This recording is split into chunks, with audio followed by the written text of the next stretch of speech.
Jeff on the left. For Nigel and Ethan.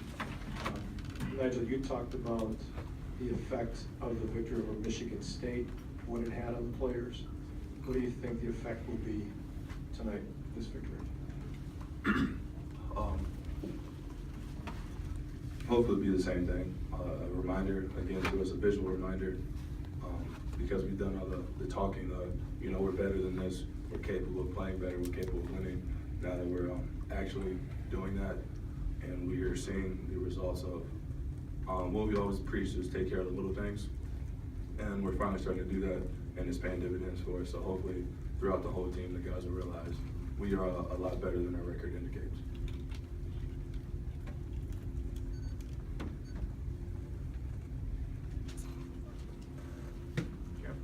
Jordan, you hadn't done much statistically in your last few games, and there were some times at practice this week where it looked like things weren't going well for you. What was the difference tonight on both ends of the court? I just played aggressively, believed in myself. It's really that simple.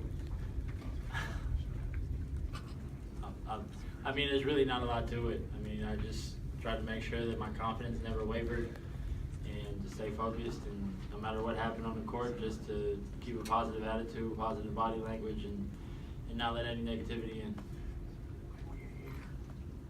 All right, Ethan, maybe Ethan and Nigel, if you both tackle this. At what point, the last 3 games, you shot a lot of free throws as a team. At what point did you, as a team, decide to just get going to the basket, get to the foul line? What's it done for your offense? Well, Coach Paris works with the bigs a lot, getting to the rim more. I know early in the season I had a lot of times where I was kind of fading away from the basket. I still do have times when I do that, but more times than not I'm trying to get to the rim and finish through contact rather than shy away from it. And that's been really stressed through LP.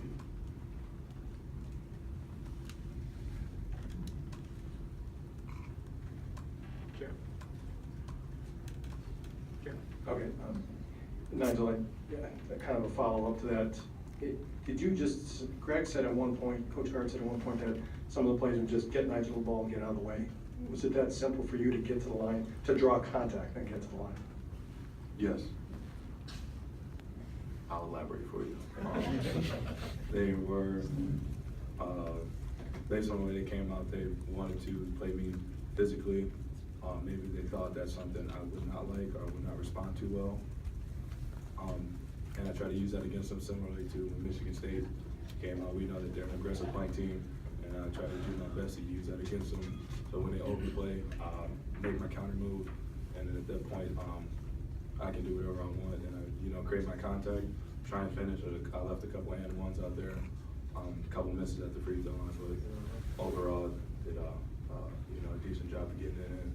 My teammates found me, and without them, we wouldn't be able to do this.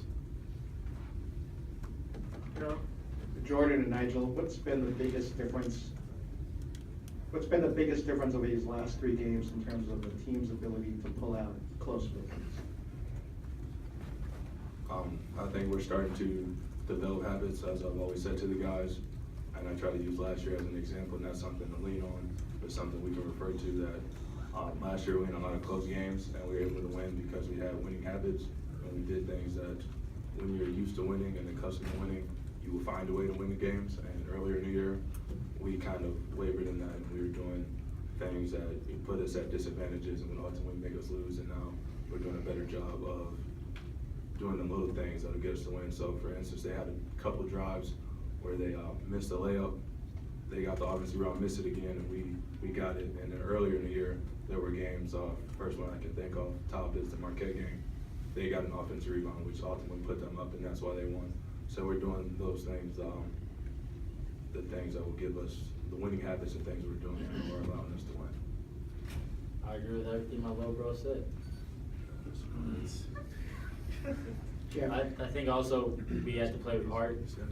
Sometimes we weren't doing that, but when you play with heart and you play with pride and just refuse to lose, I think is really important. And I think there were points early on in the season where when we lost games, it was kind of because we didn't seem to care as much as we should have, or we waited too late to start caring. And I think as we start trending in the right direction, that we care more on every possession in practice. And like Nigel said, it's the little things, and as long as we can take care of those, we'll be going in the right direction. Nigel, regarding the last possession of regulation when you were matched up on Yogi, what did you hope to do defensively against him and not allow him to do in that last sequence? And how did you avoid fouling him? Well, we had a great game plan. We wanted to, try and confuse him. He wanted to use the ball screen, and hopefully Ethan would switch on to him. And we did a great job of camouflaging that.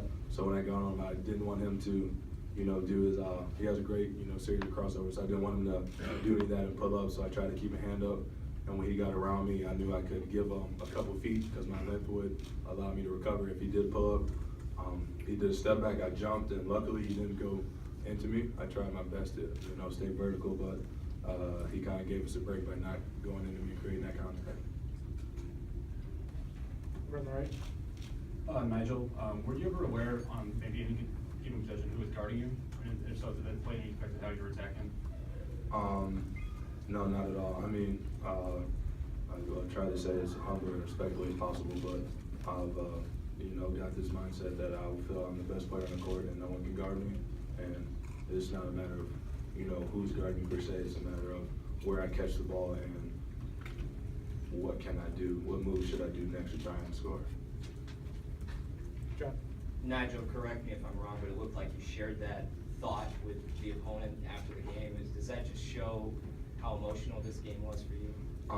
Wasn't the direct opponent. It was a member of their staff.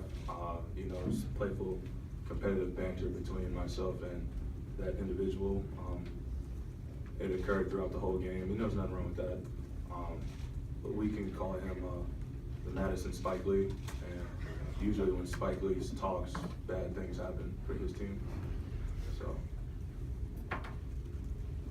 Ethan, were you kind of feeding off what Nigel was doing, you guys going back and forth like under the basket? It seemed like you were kind of getting stuff at will tonight.